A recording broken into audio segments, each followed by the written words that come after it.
Jamaat এমপিকে oven দিতে চান পার্থ। বিরোধী দলীয় নেতা বললেন ওনার কাছে চাইছে নাকি, উনি দেওয়ার কে? বাংলাদেশ ভারতের সংলাপের মাধ্যমে পুশিন সমস্যার সমাধান করা উচিত বলছেন জাতিসংঘ। জানাবো রিজার্ভ চুরি, চার্জশিটের খসড়া প্রস্তুত, সব প্রশ্নের উত্তর কি মিলেছে? এবং সর্বশেষে জানাবো গাজীপুরে কারখানায় পানি পান করে অসুস্থ শতাধিক শ্রমিক। দর্শক শুনছিলেন সংবাদ শিরোনাম, এবার জানিয়ে দিব বিস্তারিত সংবাদ। তবে তার আগে অনুরোধ থাকবে ভিডিওটিতে একটি লাইক দিন এবং ভিডিও সম্পর্কে আপনাদের গুরুত্বপূর্ণ মতামত কমেন্ট করে জানিয়ে দিন।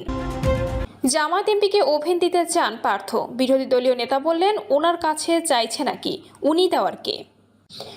সংসদ সদস্যদের সরকারি আবাসনে ওয়াশিং মেশিন, মাইক্রো ওভেন ও পর্দা দেওয়ার দাবি ঘিরে জাতীয় সংসদে তর্ক বিতর্কের সৃষ্টি হয়েছে। এ বিষয়ে জামায়াত ইসলামী সংসদ সদস্য মিজানুর রহমানের বক্তব্যের সমালোচনা করে বাংলাদেশ জাতীয় পার্টি বিজেপি চেয়ারম্যান ও সংসদ সদস্য আন্দালিব রহমান পার্থ তাকে ব্যক্তিগতভাবে মাইক্রো ওভেন দেওয়ার প্রস্তাব দেন। তবে স্পিকার ও বিরোধী দলীয় নেতা উভয়েই এ মন্তব্যকে অপ্রয়োজনীয় বলে মন্তব্য করেন। ত্রয়োদশ জাতীয় সংসদের দ্বিতীয় অধিবেশনে পয়েন্ট অফ অর্ডারে দাঁড়িয়ে আন্দালিব রহমান পার্থ বলেন সংসদ সদস্যদের উচিত জনগণের সমস্যা ও দাবি নিয়ে কথা বলা। ওয়াশিং মেশিন, মাইক্রো ওভেন বা পর্দার মতো বিষয় সংসদে উত্থাপিত হওয়ায় সংসদের ভাবমূর্তি ক্ষুণ্ণ হয়েছে বলে তিনি মনে করেন। এর আগে 2026-27 অর্থবছরের প্রস্তাবিত বাজেটের ওপর আলোচনায় অংশ নিয়ে সংসদ সদস্যদের বরাদ্দ দেওয়া ফ্ল্যাটে ওয়াশিং মেশিন, মাইক্রো ওভেন ও পর্দা দেওয়ার দাবি জানান জামায়াতের এমপি মিজানুর রহমান। পার্থ বলেন, যদি সত্যি এসব প্রয়োজন হয় তাহলে আমি ব্যক্তিগতভাবে মাইক্রো ওভেন দিতে রাজি আছি।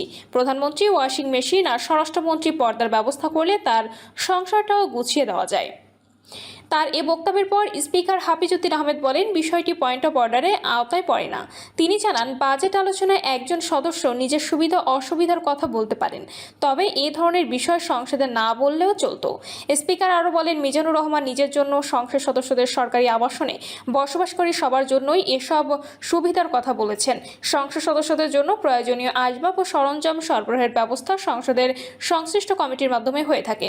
তিনি পার্থকে উদ্দেশ্য করে বলেন, আপনি যেভাবে একজন সদস্যকে ব্যক্তিগতভাবে কিছু দেওয়ার প্রস্তাব দিয়েছেন সেটিও তার জন্য অসম্মানজনক মনে হতে পারে। তিনি নিজের জন্য কিছু চাননি, বরং সবার জন্য বিষয়টি উত্থাপন করেছেন, তাই এ নিয়ে তর্ক বিতর্কের প্রয়োজন নেই। পরে বিরোধী দলীয় নেতা মোহাম্মদ শফিকুর রহমান বিষয়টি নিয়ে বক্তব্য দেন। তিনি বলেন, মিজানুর রহমান সবার জন্য একটি সুবিধার কথা বলেছেন, ব্যক্তিগতভাবে কিছু দাবি করেননি।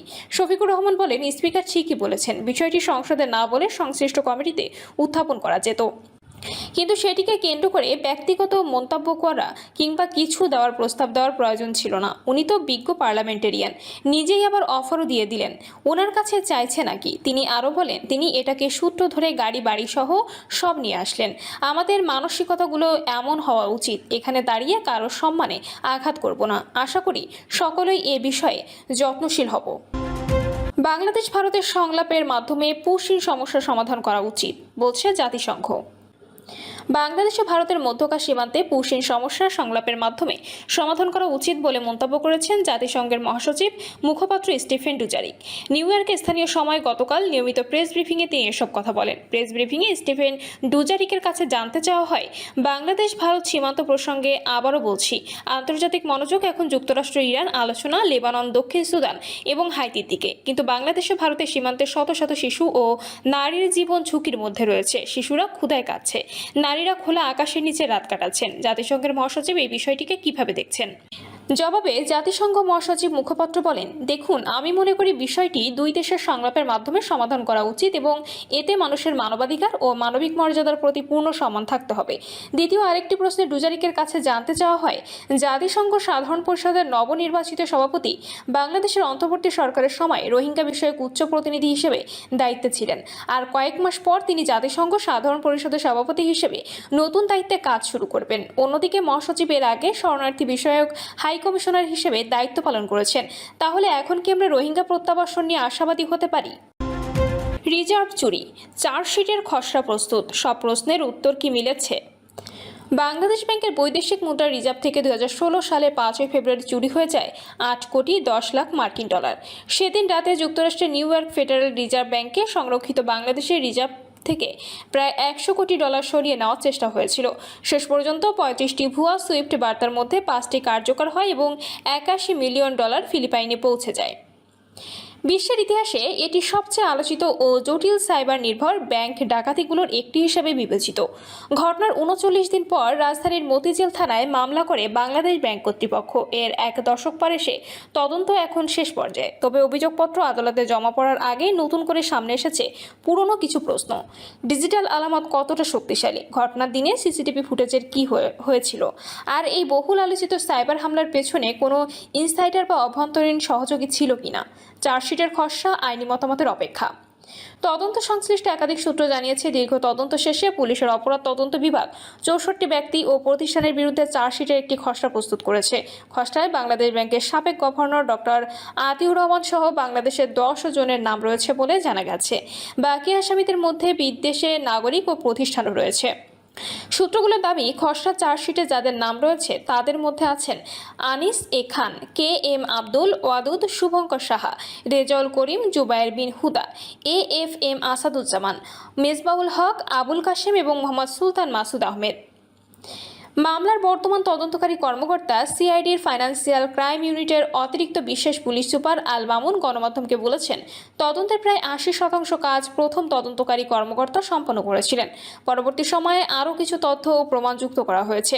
শতভাগ তথ্য প্রমাণের ভিত্তিতে একটি নির্ভুল খসড়া চার্জশিট প্রস্তুত করা হয়েছে। অ্যাটর্নি জেনারেলের কার্যালয় থেকে আইনি মতামত পাওয়ার পর পরবর্তী পদক্ষেপ নেওয়া হবে। সিআইডির প্রধান ডিআইজি আলী আকবর খান বলেছেন, নির্দিষ্ট সংখ্যক ব্যক্তি বা প্রতিষ্ঠানের বিরুদ্ধে কোনো খসড়া অভিযোগপত্র পাঠানো হয়েছে কিনা এমন তথ্য তার জানা নেই। তিনি বলেন, তদন্ত এখন শেষ পর্যায়ে রয়েছে। মামলাটির অনেক প্রযুক্তিগত ও আন্তর্জাতিক দিক রয়েছে। এফবিআই সহ দেশি বিদেশি বিভিন্ন সংস্থার প্রতিবেদন সংগ্রহ করতে হয়েছে।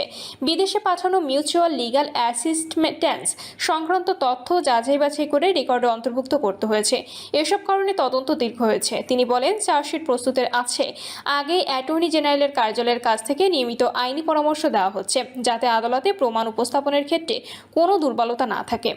সে প্রশ্নগুলোর উত্তর এখন স্পষ্ট নয়। চার্জশিটের প্রস্তুতি শেষ পর্যায়ে পৌঁছালেও তদন্তকে ঘিরে কিছু মৌলিক প্রশ্ন এখনও আলোচনায় রয়েছে। ঘটনা দিনে সিসিটিভি ফুটেজ কি উদ্ধার করা গেছে? কেন নিখোঁজ হয়েছিল সেই ফুটেজ সংরক্ষিত হার্ড ডিস্ক?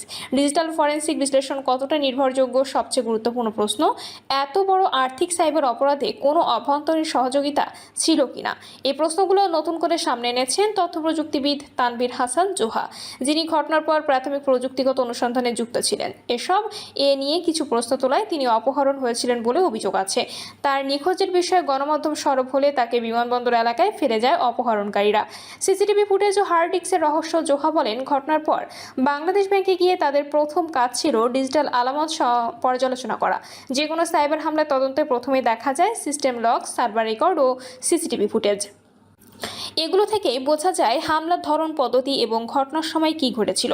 কিন্তু তদন্তের শুরুতেই তারা জানতে পারেন গুরুত্বপূর্ণ সিসিটিভি ফুটেজ পাওয়া যাচ্ছিল না। শুধু তাই নয়, ফুটেজ সংরক্ষিত হার্ড ডিস্কও খুঁজে পাওয়া যায়নি তখন। তিনি বলেন, যদি ম্যালওয়্যার ব্যবহার করে অর্থ স্থানান্তর করা হয়ে থাকে তাহলে সেটার কোনো না কোনো ডিজিটাল ট্রেইল থাকার কথা, কিন্তু আমরা সেই ফুটেজ দেখতে পাইনি। একটি উচ্চ পর্যায়ের আর্থিক সাইবার অপরাধের ঘটনায় সিসিটিভি ফুটেজের অনুপস্থিতি তদন্তে স্বাভাবিকভাবেই জটিল করে তোলে। পরে তিনি জানতে পারেন সংশ্লিষ্ট হার্ড ডিস্ক সিআইডি জব্দ করেছিল। তার মতে, যথাযথ ফরেনসিক বিশ্লেষণ করা হয়ে থাকলে ওই হার্ড ডিস্কে ঘটনার গুরুত্বপূর্ণ অনেক উত্তর লুকিয়ে থাকতে পারে। ফরেনসিক বিশ্লেষণের মাধ্যমে জানা সম্ভব ফুটেজ মুছে ফেলা হয়েছিল কিনা, হার্ড ডিস্কে কোনো ধরনের হস্তক্ষেপ হয়েছিল কিনা, সংশ্লিষ্ট সময়ের ভিডিও সংরক্ষিত ছিল কিনা ও সার্ভার রুম বা অপারেশনাল এলাকায় কী ঘটেছিল। জোহার মতে, এসব প্রশ্নের উত্তর তদন্ত প্রতিবেদনে কতটা প্রতিফলিত হয়েছে সেটাই এখন গুরুত্বপূর্ণ। ইনসাইডার ছাড়া কি সম্ভব? বিশ্বজুড়ে বড় ধরনের সাইবার অপরাধের ঘটনা বিশ্লেষণ করলে দেখা যায় হামলাকারীরা প্রায়ই কোনো না কোনো পর্যায়ে ভেতরের তথ্য বা সহযোগিতা ব্যবহার করে থাকে। জোহা কাউকে সরাসরি দায়ী না করে বলেন, পৃথিবীর অধিকাংশ বড় হ্যাকিংয়ে কোনো না কোনো পর্যায়ে ইনসাইডার থাকে, কিন্তু এই ঘটনায় কারো সম্পৃক্ততা ছিল না। সেটি তদন্তের মাধ্যমে প্রমাণ করতে হবে। তার মতে, বাংলাদেশ ব্যাংকের অভ্যন্তরীণ নেটওয়ার্ক সুইফট অপারেশন, নিরাপত্তা কাঠামো এবং ব্যবহারকারীদের প্রবেশাধিকার বিশ্লেষণ ছাড়া এই প্রশ্নের নির্ভরযোগ্য উত্তর পাওয়া সম্ভব নয়।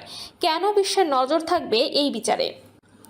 এই মামলাটি শুধু বাংলাদেশের নয়, এর সঙ্গে যুক্ত রয়েছে Bangladesh bank, new York federal reserve, আন্তর্জাতিক সুইফট নেটওয়ার্ক, ফিলিপাইনের ব্যাংকিং ব্যবস্থা এবং একাধিক বিদেশি আর্থিক প্রতিষ্ঠান ও তদন্ত সংস্থা। তাই এটি একটি বহুজাতিক ও আন্তঃসীমান্ত সাইবার অপরাধ মামলা। এই মামলায় বিচার ও রায় ভবিষ্যতে আন্তর্জাতিক সাইবার অপরাধ তদন্ত ও বিচার প্রক্রিয়ার জন্য গুরুত্বপূর্ণ নজির হয়ে উঠতে পারে বলেও মনে করেন তানভীর হাসান জোহা। প্রিয় দর্শক, এই ছিল এখনকার সর্বশেষ সংবাদ। আপডেট সব সংবাদ পেতে চ্যানেলটি সাবস্ক্রাইব করে বেল আইকনটি ক্লিক করে রাখুন।